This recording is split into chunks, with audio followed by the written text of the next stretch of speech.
Kaitlyn Shennin, qui joue dans le film 600 € dont on parlera tout à l'heure. Bah écoutez, donc là on va continuer en fait notre cycle d'économie politique. Hein. On a vu tout à l'heure le film de Michel Zambo, La sirène de Fassofani, un magnifique cours d'économie politique. On va continuer à se poser des questions d'économie, des questions de politique qui sont des questions éminemment cinématographiques. Avec Yacine, avec Adèle et avec Adnan.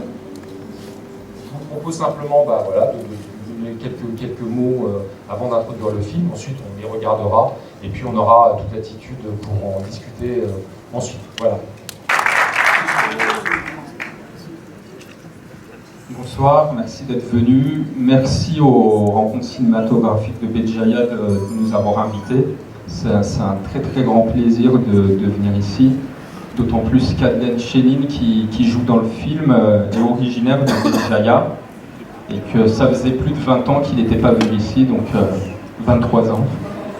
Donc c'est l'occasion pour lui de revenir. Je vous donne juste le cadre un petit peu dans lequel a été fait 600 € avant que la projection démarre. En 2012, j'ai eu l'envie de faire un film qui traitait des élections présidentielles qui se passaient pendant la campagne présidentielle 2012. Et donc au moment où j'ai eu l'idée de faire ce film, c'était en février-mars 2012, on était en plein dans la campagne, je n'avais pas le temps d'écrire tout un scénario, de monter un dossier de financement et en gros tout simplement de produire le film de façon classique. Donc j'ai écrit 3 pages de synopsis que j'ai proposé à des amis comédiens dont Adèle. Et on est parti comme ça, sans équipe technique, uniquement les comédiens et moi, sur ce que je pensais être au départ 2-3 mois de tournage. Ça a duré à peu près 2 ans et demi au final, bien sûr avec plein de moments d'interruption. Et voilà. Et donc l'idée c'était, j'avais juste envie de montrer autre chose des différentes catégories d'électeurs dont on parlait beaucoup à l'époque dans les médias, à savoir les abstentionnistes, les électeurs du Front National, les étrangers qui n'ont pas le droit de vote et les jeunes qui sont confrontés pour la première fois à une élection. Donc voilà, donc on pourra en discuter avec plaisir après la projection. Bonne projection, merci.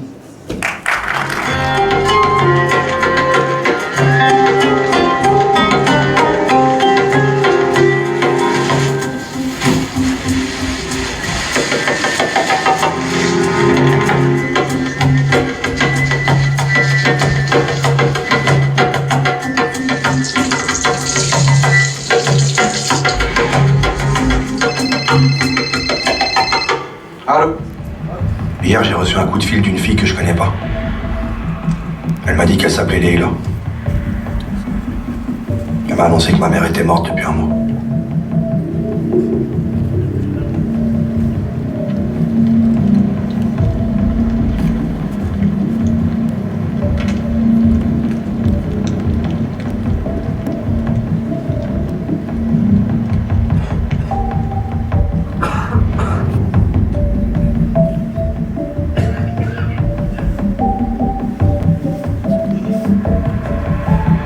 C'est bizarre, mais c'est le jour que j'ai toujours le plus craint.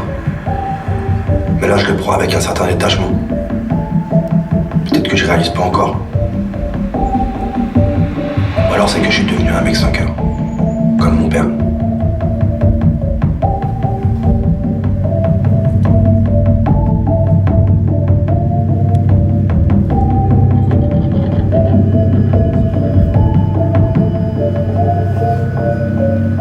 C'est-à-dire que je t'ai posé 3 questions, et les 3 réponses que tu m'as données, c'est exactement l'inverse de ce que moi j'aurais répondu.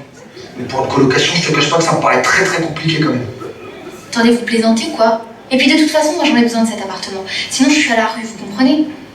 Je suis super gentille comme fille, je suis discrète, vous me verrez même pas. Bon, écoute, ce que je te propose, c'est qu'on fasse un essai, et qu'on voit avec le temps comment ça se passe. Merci. Vous serez pas déçus, je vous jure.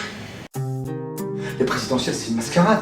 Les présidentielles, c'est des gars qui sont là uniquement pour avoir quoi? Le trône. Et allez hop, je m'installe pendant 5 piges, et vas-y que je me fais du caviar, du champagne à tous les repas. C'est ce que c'est, toi, de se dire qu'on est en train de rater sa vie? Attends, je vis du RSA.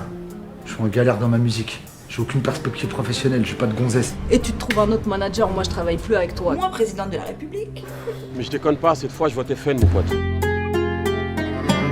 soit vous me payez tout de suite, soit j'appelle les flics et je vous fais expulser. Si je suis expulsée, ça veut dire moi aussi, je vais me retrouver à la rue. Ton annonce, tu te la gardes, d'accord? Tu te la mets en France? C'est pas enfin chaud ton père, Cynthia. Non. Pourquoi il veut plus te voir, Cynthia? Viens vite à la Bastille, là, ces enculés se foutent de notre gueule. On va leur montrer c'est quoi la révolution.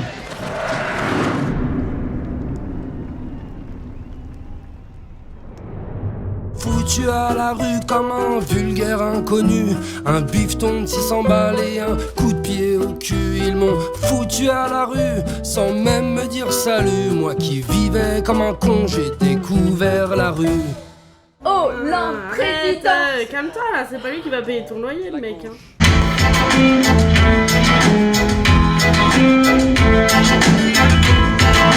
Attends, c'est ça ton studio là? Ouais, c'est mon matos, ça.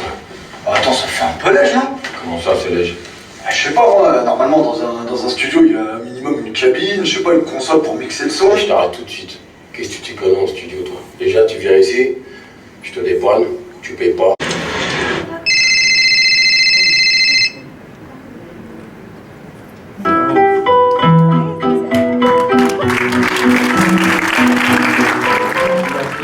Que les choses aussi se passent. Et il est toujours de bon aloi de voir des films qui nous rappellent ces évidences qui ne sont pas toujours partagées.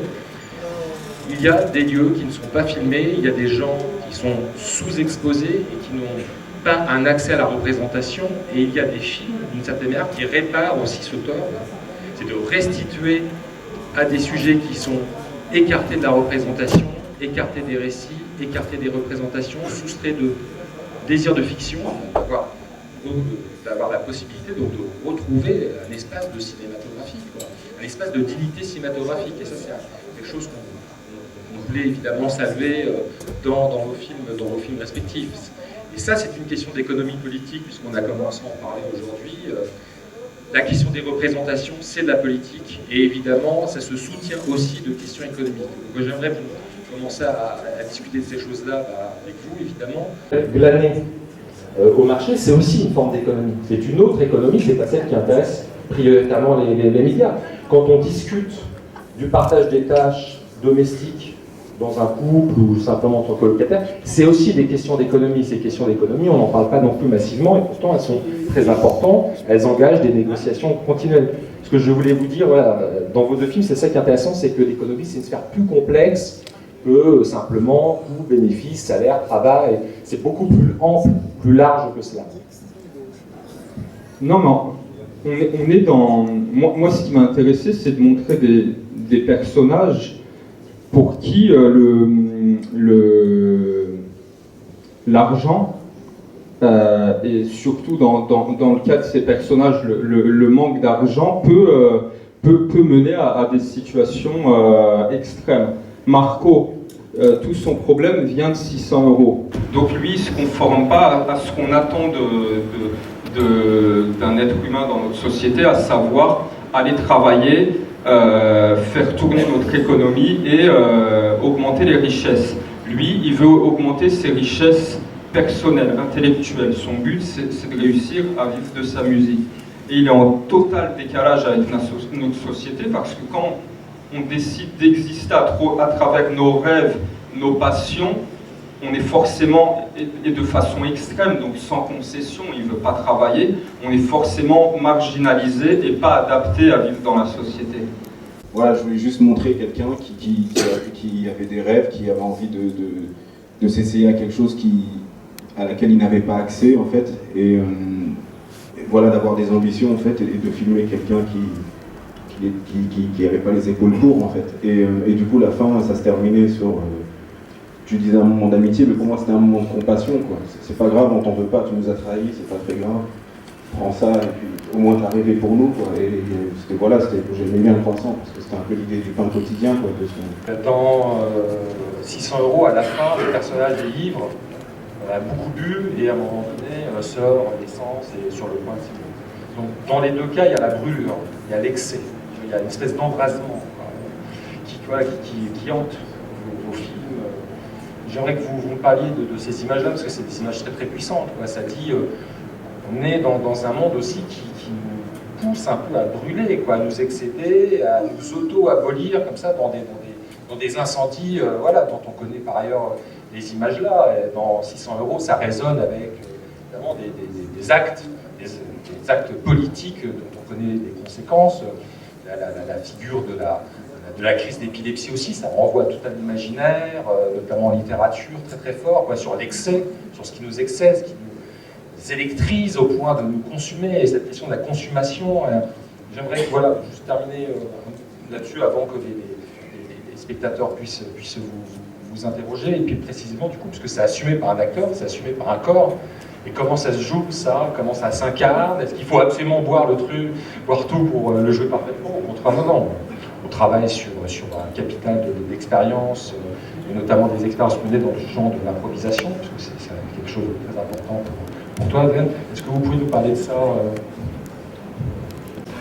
J'ai beaucoup tâtonné avec Adnan pour essayer de comprendre, essayer de bien dessiner les contours de qui il était. Et quand j'ai compris, effectivement, Marco, c'est un écorché vif, c'est quelqu'un qui vit de ses rêves, c'est quelqu'un qui veut faire les choses à fond, sans être contraint, sans avoir de menottes au poignet. Et les menottes, on comprend bien, même à travers les phrases d'Eddie, que la société en France nous en inflige énormément, que ce soit le travail, les pressions sociales, etc. Donc Marco, quand même, on voit bien à travers la construction du film qu'il y a quelque chose qui va crescendo, et on voit qu'il y a une montée en puissance. Et cette montée en puissance, en fait, c'est une chute abyssale dans sa vie où tout est en train de dégringoler. Et bon, je rassure tout le monde, effectivement, et je pense, en voyant les images, à chaque fois, je me dis, on a quand même exagéré sur la quantité de vodka que je suis censé boire à la fin. Parce que là, la personne, elle serait écroulée morte, etc. Non, c'était de l'eau. de l'eau. Par contre, la bière, c'était de la bière. Mais là, c'était de l'eau. Et effectivement, le symbole de l'immolation, Adnan, effectivement, a beaucoup travaillé, réfléchi à une... Voilà, là-dessus, est-ce que c'est censé ou pas de finir par une immolation? On s'est dit, est-ce qu'en France, il y a des gens qui s'immolent? Eh oui, il y a des gens qui s'immolent. Et on a des faits divers comme ça, il y a des gens qui sont partis s'immoler dans des pôles emploi. Et il y a eu des cas véridiques, réels. Et comme le souligne bien Adnan, pour Marco, il faut aussi tenir compte d'une dimension. C'est que s'immoler, cette tentative d'immolation, c'est aussi une tentative d'être dans la lumière. Parce que finalement, avec un acte pareil, là où il a raté sa vie dans la musique, là où personne ne le voit, là où il est invisible dans la société, d'un seul coup, c'est forcément un fait divers qui fera la une des journaux. Les médias, c'est la montée de l'extrémisme religieux musulman. Bien sûr qu'ils ont une part de responsabilité. Après, c'est pas le seul facteur. Non. Mais c'est un des facteurs. Mais dans le film, Jacques, le fait qu'il vote Front National, on ne sait même pas s'il vote vraiment Front National, hein, je le sous-entends. C'est lié à plein de facteurs, aussi à sa solitude, à sa situation sociale, et un des facteurs est lié est le rôle des médias et des journalistes. Oui. Par rapport aux médias, moi j'ai un point de vue, en France, on peut croire qu'on a des médias libres, des médias indépendants, avec la multitude de chaînes télé qu'on a, mais quand on retrace un petit peu le schéma, et qu'on s'intéresse de plus près à ces questions-là, on voit que les médias, très souvent, sont détenus par des milliardaires, par des gens qui ont énormément d'argent, et qui eux-mêmes investissent de manière indirecte le terrain politique. Parce qu'effectivement, comme le dit Adnan, moi quand j'allume la télé, et peu importe les 35 chaînes que j'ai en France, et à chaque fois qu'on a un JT, on voit effectivement que c'est très récurrent les thématiques. Là actuellement c'est l'islam, c'est les musulmans en France, il y a un très gros problème. Je pense que c'est la volonté de certaines personnes qui, sous couvert de médias qui peuvent paraître indépendants aux yeux de tous, font passer, véhiculent une image qui n'est absolument pas celle du quotidien qu'on vit. Et ça, j'en veux pour preuve, il me suffit d'aller en province en France, de descendre sur Bordeaux, Orléans, Dijon, ce que je veux. Les images que les gens ont de la banlieue, de l'islam, elle est totalement figée dans ce que les médias nous transmettent. Donc les pauvres personnes qui regardent BFM TV à longueur de journée, qui habitent en pleine campagne, qui n'ont jamais vu un musulman de leur vie, la seule représentation qu'ils ont, c'est ce que BFM TV va leur dire. Donc moi je suis un peu dans la même logique que Adnan. Le JT, j'ai beaucoup de mal en fait. Parce qu'on croit que c'est libre, ça ne l'est absolument pas.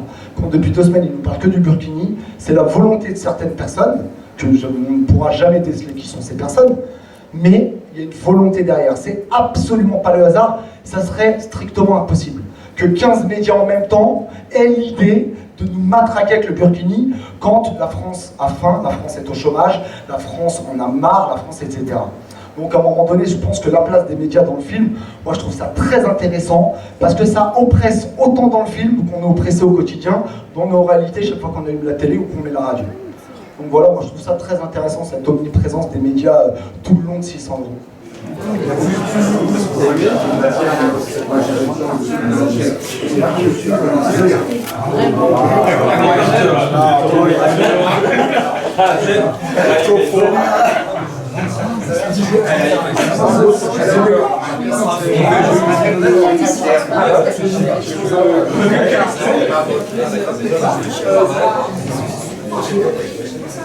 Désolé, hein, j'ai...